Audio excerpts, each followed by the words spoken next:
We learned a lot about relationships in episode 10 of Twin Peaks. Not only as far as who's connected to who in this show, but we also got some really good relationship advice. Hey, I'm G, and this is the G-Spot. We were given a lot of connections in episode 10, starting with Richard. We now can say that Richard is Audrey's son. We made big connections in Las Vegas. We now know that Anthony from Lucky 7 Insurance Company is one of Duncan Todd's associates. We learned that the Mitchum brothers are Duncan Todd's rival. There's a big rivalry. This goes along with a common theme in Twin Peaks, with one lodge versus the other. The Black Lodge versus the White Lodge, or the Duncan Todd Lodge versus the Mitchum Brothers Lodge. We learned that the Mitchum Brothers had a hit on Ike the Spike. And we also learned that the Mitchum Brothers are clients of Lucky 7 Insurance Company. And the Mitchum Brothers were introduced to Dougie Jones, and they were told that Dougie is their enemy. One more connection with the Mitchum Brothers, which is we learned that Candy is dependent upon the Mitchum Brothers. Jerry is being manipulated by a being from a higher density.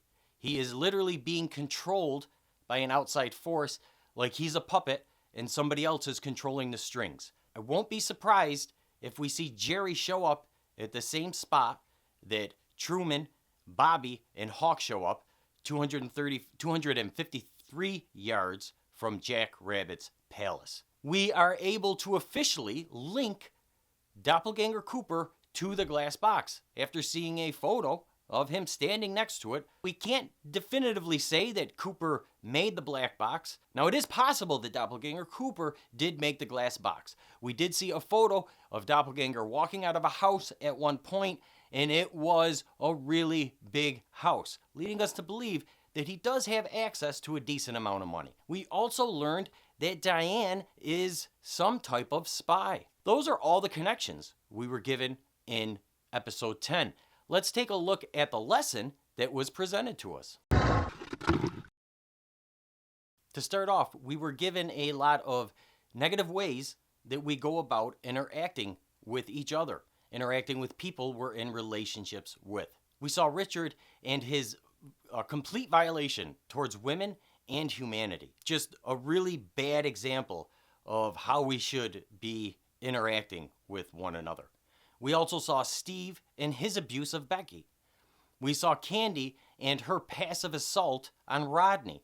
We also saw Candy's blatant disrespect towards communication. That's the only way I could think of describing it. In the first couple minutes with Janie E. and Dougie at the doctor's office, we see Janie E. and her verbal battering, which she has been going on and on with since the beginning, since we first met her. She is constantly attacking people with her words harshly.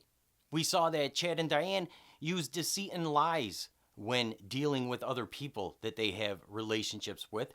And we heard Dr. Amp go on and on about the government's relationship to us and how they steal from us and then us over. So we see all these negative ways for us to interact with one another. And all the characters participating in these actions, whether it's Richard, who was doing the initiating of this action, or Sylvia, or Johnny. Everybody involved in these interactions, these negative ways to interact with one another, was left worse for the wear. It's just not a good idea for us to interact in this way. All the positive interactions we see in episode 10 do revolve around romance, starting from Carl and his little song to his darling that he's singing right before we see Steve abusing Becky. We also see Nadine listening to Dr. Amp, and she is swooning over him while she listens.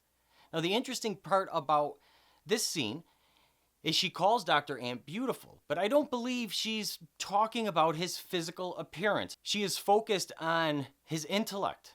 I think she is finding his mind beautiful, which is a big part of romance. Then we get a great scene with Albert and Constance. I loved seeing these two out to dinner because they're two oddballs. Albert is a good guy. He just has a hard time relating to other people, but he does have good intentions. He's not a bad guy. And Constance Nobody gets Constance. This woman has been making jokes from the very first episode, and nobody laughs at her jokes. And then we see these two out to dinner, and they're laughing and smiling, and it's just really great to see these two oddballs have found somebody who gets them. And then we see Gordon and Tammy infected by the romance between Albert and Constance. They can't help smiling. And we see another example of positive interaction when Gordon and Tammy just let Albert and Constance be. Instead of turning it into a gossipy thing or going right up to them and calling them out on what's going on, they just let them enjoy their moment. The big part of positive interaction that we see happens between Dougie and Janie E. Dougie and Janie E from the start have kind of been polar opposites, right? Dougie has like no energy in him. He just kind of walks around like a zombie. And Janie E is always ready to go.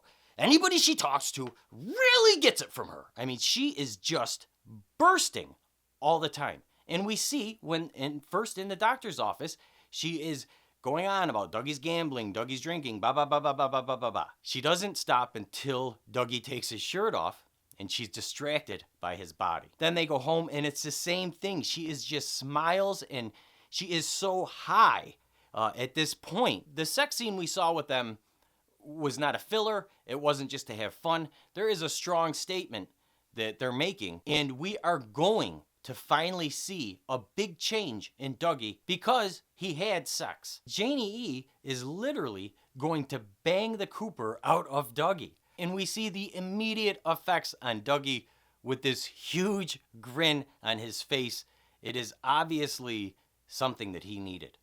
And the same thing for Janie E. For the first time, after Janie E has a huge release, for the very first time, we see Janie E relaxed. With sex, and specifically orgasm, we are capable of reaching our highest potential of vibration. There's not many other ways of reaching this. There are, but they actually take a lot of discipline and work. Whereas sex, you just hop into bed with somebody and have it, and boom, you're vibrating at a very high rate.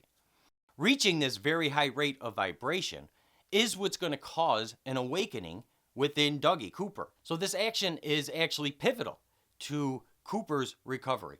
It's as pivotal to Cooper as it is to us in our daily lives, because sex is an important part of our experience in this physical world. But that's not the complete picture. There's two other things that go along with sex that make it such a positive experience is by balancing this sex with love and romance. And these two things are definitely highlighted between Dougie and Janie E. As soon as they finish their sex, Janie E and Dougie exchange the word love. And we also get the romance between them. If we go to the morning after, when they're leaving the house and Janie E pulls Dougie into the corner, that is a romantic moment. The easiest way to know what they're talking about when they refer to all this is how you feel in the beginning of relationships. It's a huge sign to us as to what's possible between you and this other person. For some reason, that only lasts like a month or 6 weeks for us, and then we throw it away and we become very selfish in relationships. We actually become a lot like Richard. And what I mean by that is because very few people are actually as extreme as Richard. But all Richard does in every situation is ask, what's best for me? How am I going to get what's best for me out of this situation? We can see that when he approaches Sylvia, when he's leaving. He says, why did you make something so simple, so difficult? Because in Richard's mind, it's like, look, I just came here for money. If you just gave me what I needed, I wouldn't have had to go through all this trouble. And again, I know Richard's actions are extreme, but think of his logic that he used there. If you just gave me what I needed, I wouldn't have acted in this way. That is like one of the most common lines in relationship arguments. And instead of being worried about what we get out of relationships, we should be focused on what we can get if we give all of ourselves to that relationship. If we put effort into balancing sex, love, and romance. That is how relationships truly become rewarding. Hey, did you know that I am on Twitter and Facebook? I'm also on Instagram and Snapchat. I'm just getting the hang of those two and don't update them as frequently. If you follow me on Twitter and Facebook, you can get some updates from me. You can also get some GIFs that I put out occasionally. I try to keep people updated on TV and film news. And you could also send me questions that you may have, and I can address those questions in my upcoming video. Just get the questions to me Sunday night or Monday, and I'll do my best to get them in that week's video. Thanks so much for watching, and have a great day.